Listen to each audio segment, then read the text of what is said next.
இந்த வீடியோவில் டிஎன்பிசியில் எந்த ஒரு எக்ஸாம் அனௌன்ஸ் பண்ணாலும் ஒன் டைம் ரிஜிஸ்ட்ரேஷன் ஐடி வச்சு தான் நம்ம அப்ளை பண்ண முடியும். இந்த ஒன் டைம் ரிஜிஸ்ட்ரேஷனை எப்படி ஆன்லைனில் பதிவு பண்ணுறது அந்த வீடியோவில் நம்ம பார்க்கலாம். அதுக்கு முன்னாடி நம்ம சேனலுக்கு மறக்காமல் சப்ஸ்கிரைப் பண்ணிக்கோங்க. ஃபஸ்ட்டு நீங்கள் கூகுளில் tnpsc.gov.in அப்படின்னு டைப் பண்ணிக்கோங்க. அதில் வர லிங்க்கை ஃபஸ்ட்டு கிளிக் பண்ணிங்க அப்படின்னா இந்த ஹோம் பேஜ் வரும். இந்த ஹோம் பேஜில் இங்கே one time registration new user அப்படின்ட்டு இருக்கும். அதை கிளிக் பண்ணணும். நெக்ஸ்ட் பேஜுக்கு போகிறதுக்கு ஓகே கொடுத்துருங்க. இங்கே மேலே நிரந்தர பதிவுன்னு கொடுத்துருப்பாங்க. இதுதான் ஒன் டைம் ரிஜிஸ்ட்ரேஷனுக்கான விண்டோ. இந்த இடத்துல பயனாளர் குறியீடுன்னு கேட்டிருப்பாங்க. இதுதான் உங்களுடைய யூசர் ஐடி நீங்களாக ஓனாக கொடுக்கணும். நீங்கள் எது வேணாலும் உங்களுடைய யூசர் ஐடின்னு நீங்கள் கொடுத்துக்கலாம். உங்களுடைய யூசர் ஐடி கொடுத்துட்டு இந்த கேப்சா கூட இங்கே நீங்கள் ஆட் பண்ணி நம்பர்ஸ் இதில் போடணும். நீங்கள் அதில் கொடுத்துட்டீங்க அப்படின்னா இந்த இடத்துல பயனாளர் குறியீடு உள்ளதா அப்படின்னு கேட்டிருப்பாங்க. இதை நீங்கள் கிளிக் பண்ணணும். நீங்கள் கொடுத்த பயனாளர் குறியீடு வேறு எதுவும் வச்சுட்டு இல்லை அப்படின்னா உங்களுக்கு அடுத்த பேஜ் வந்துடும். அப்படி நீங்கள் கொடுத்த பயனாளர் குறியீடு இருந்தது அப்படின்னா ஏற்கனவே இருக்கிறது அப்படின்ட்டு வந்துடும். அதனால் நீங்கள் கரெக்டாக உங்களுடைய யூசர் ஐடி கொடுத்துருங்க. அதுக்கடுத்து தான் இதுக்குன்னு ஒரு பாஸ்வேர்டு நீங்கள் செட் பண்ணணும். உங்களுடைய பாஸ்வேர்டு எந்த மெத்தடில் இருக்கணும்னு கொடுத்துருக்காங்க. Capital letter, small letter, numbers, special character இது எல்லாமே கலந்தா போல் இருக்கணும்னு சொல்லியிருக்காங்க. மினிமம் 8 கேரக்டர்லேருந்து மேக்ஸிமம் 15 கேரக்டருக்குள்ளே இருக்கணும்னு சொல்லியிருக்காங்க. ஸோ அதுக்கேற்றப்போ உங்களுடைய பாஸ்வேர்டை ஃபஸ்ட்டு பாக்ஸ்லையும் இங்கே ரெண்டாவது பாக்ஸில் கன்ஃபார்ம் பாஸ்வேர்டும் கொடுத்துருங்க. அதுக்கடுத்து தான் உங்களுடைய மெயில் ஐடி கேட்டிருப்பாங்க. அதே போல் வலது பக்கமும் கன்ஃபார்ம் மெயில் ஐடி கொடுத்துருங்க. விண்ணப்பதாரர் பெயர் கேட்டிருக்காங்க. இது 10th மார்க் ஷீட்டில் எப்படி இருக்குதோ அந்த பெயரை நீங்கள் கரெக்டாக பார்த்து என்ட்ரு பண்ணிக்கணும். ஃபஸ்ட்டு பாக்ஸில் உங்களுடைய பெயர் என்ட்ரு பண்ணிவிட்டு இரண்டாவது பாக்ஸில் உங்களுடைய இனிஷியலை நீங்கள் கொடுக்கணும். ஃபஸ்ட்டு பாக்ஸிலே நீங்கள் ரெண்டும் சேர்த்து கொடுத்துடாதீங்க.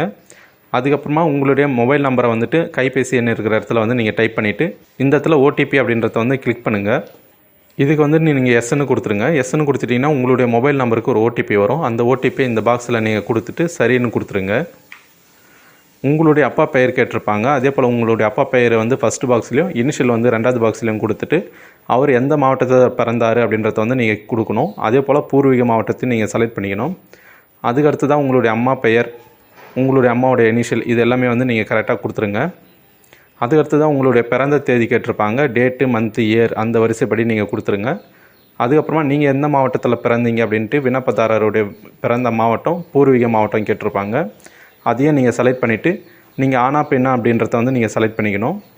அடுத்து நீங்கள் எந்த மதத்தை சேர்ந்தவங்கன்னு கேட்டிருப்பாங்க. இந்துவா, கிறிஸ்டினா, முஸ்லீமான்ட்டு அதில் நீங்கள் செலக்ட் பண்ணிக்கிட்டு தேசிய இனம் சிட்டிசன் ஆஃப் இந்தியான்னு கிளிக் பண்ணிக்கோங்க. அடுத்து உங்களுடைய கம்யூனிட்டி பற்றி கேட்டிருப்பாங்க. இதில் 2 ஆப்ஷன் கொடுத்துருக்காங்க.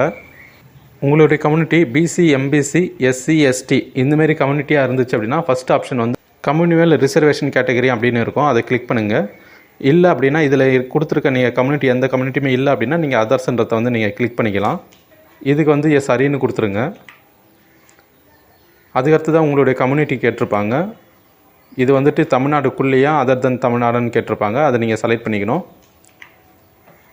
அதுக்கடுத்து தான் உங்களுடைய கம்யூனிட்டி என்னவோ நீங்கள் அதை செலக்ட் பண்ணிவிட்டு உங்களுடைய கம்யூனிட்டியோட உட்பிரிவு கேட்டிருப்பாங்க. அதையும் நீங்கள் செலக்ட் பண்ணிவிட்டு உங்களுடைய மாவட்டம் செலக்ட் பண்ணிக்கோங்க. அடுத்து உங்களுடைய தாலுக்கா, உங்களுக்கு கம்யூனிட்டி சர்டிஃபிகேட் இஷ்யூ பண்ண ஆஃபீஸரை கேட்டிருப்பாங்க. உங்கள் கம்யூனிட்டி சர்டிஃபிகேட்லேயே இருக்கும். சோனல் டெபுட்டி தாசில்தார் இந்த கொடுத்துருக்க லிஸ்ட்டில் உங்கள் கம்யூனிட்டி சர்டிஃபிகேட்டில் எது இருக்குதோ அதை நீங்கள் பார்த்து செலக்ட் பண்ணிக்கோங்க. அதுக்கப்புறமா உங்களுடைய கம்யூனிட்டி சர்டிஃபிகேட் நம்பர், அதுக்கடுத்து தான் வழங்கப்பட்ட தேதி இதெல்லாமே மென்ஷன் பண்ணிவிட்டு சேவ் அண்ட் கண்டினியூன்னு கொடுத்துருங்க. ஸோ ஃபஸ்ட்டு ஸ்டெப் கம்ப்ளீட் ஆகிடுச்சு. அடுத்து உங்களுடைய குவாலிஃபிகேஷன் டீட்டெயில் ஃபில் பண்ணணும். உங்களுடைய 10th மார்க் ஷீட்டில் பதிவு நம்பர் இருக்கும். அந்த ரிஜிஸ்ட்ரேஷன் நம்பரை இந்த இடத்துல நீங்கள் டைப் பண்ணிக்கணும். அடுத்து நீங்கள் 10th பாஸ் பண்ண மாதம், வருஷம் இதில் மென்ஷன் பண்ணணும். அதுக்கப்புறமா உங்களுடைய 10th மார்க் ஷீட்டில் உங்களுடைய பிறந்த தேதி எப்படி இருக்குதோ அதே போல் இந்த இடத்துல நீங்கள் கரெக்டாக பார்த்து செலக்ட் பண்ணிக்கணும். நீங்கள் 10th எந்த போர்டில் படிச்சிங்க அப்படின்னு கேட்டிருப்பாங்க. ஸ்டேட் போர்டா அப்படின்ட்டு ஸ்டேட் போர்டுனா ஸ்டேட் போர்டுன்னு கொடுத்துங்க. இல்லை மெட்ரிகுலேஷன் கொடுத்துருங்க. ஸோ அதுக்கடுத்து தான் உங்களுடைய 10th மார்க் ஷீட்டோட சர்டிஃபிகேட் நம்பர், அந்த நம்பரை இந்த பாக்ஸில் நீங்கள் என்ட்ரு பண்ணிவிட்டு நீங்கள் தமிழ் மீடியமா இங்கிலீஷ் மீடியமான்றதை இதில் நீங்கள் செலக்ட் பண்ணிக்கணும். அதுக்கடுத்து தான் உங்களுடைய அட்ரஸ் நீங்கள் இதில் நீங்கள் கொடுத்துடணும்.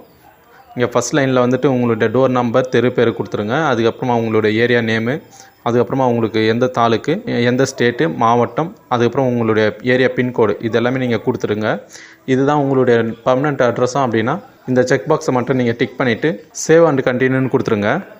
அடுத்து உங்களுடைய ஃபோட்டோ சிக்னேச்சர் அப்லோட் பண்ணணும். உங்களுடைய ஃபோட்டோ ஒயிட் பேக்ரவுண்டாக இருக்கணும். 20லேருந்து 50 கேபிக்குள்ளே ஜேபிஜி ஃபைலாக அப்லோட் பண்ணணும். உங்களுடைய ஃபோட்டோக்கு ஃபைல் நேம் ஃபோட்டோகிராஃப்னு சேவ் பண்ணியிருக்கணும். அந்த நேமில் தான் நீங்கள் ஃபோட்டோ வந்து அப்லோட் பண்ணணும். சிக்னேச்சர் அப்லோட் பண்ணும்போதும் உங்களுடைய ஃபைல் நேமுக்கு சிக்னேச்சர் அப்படின்ட்டு டைப் பண்ணி சேவ் பண்ணியிருக்கணும். 10லேருந்து 20 கேபிக்குள்ளே இருக்கணும். ஸோ இது ரெண்டுத்தையும் நீங்கள் அப்லோட் பண்ணிக்கோங்க. சூஸ் ஃபைல் கொடுத்து சேவ் அண்ட் கண்டினியூ கொடுத்துருங்க.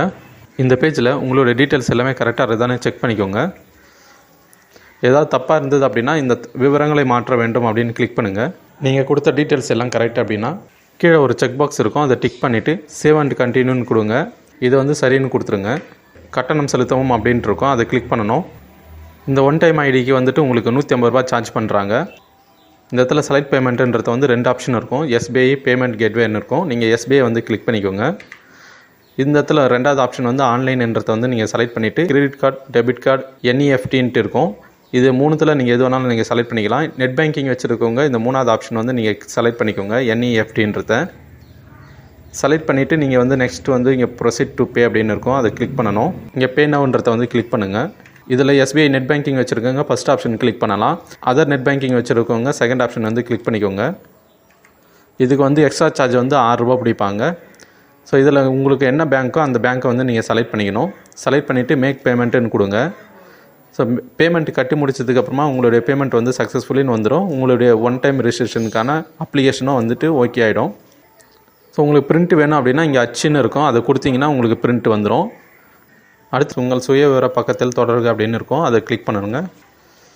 ஸோ இப்போ உங்களுடைய யூசர் ஐடி பாஸ்வேர்டு வந்துட்டு நீங்கள் க்ரியேட் பண்ணியிருப்பீங்க, அதை கொடுத்துட்டு நீங்கள் சமர்ப்பி அப்படின்றத வந்து கொடுங்க.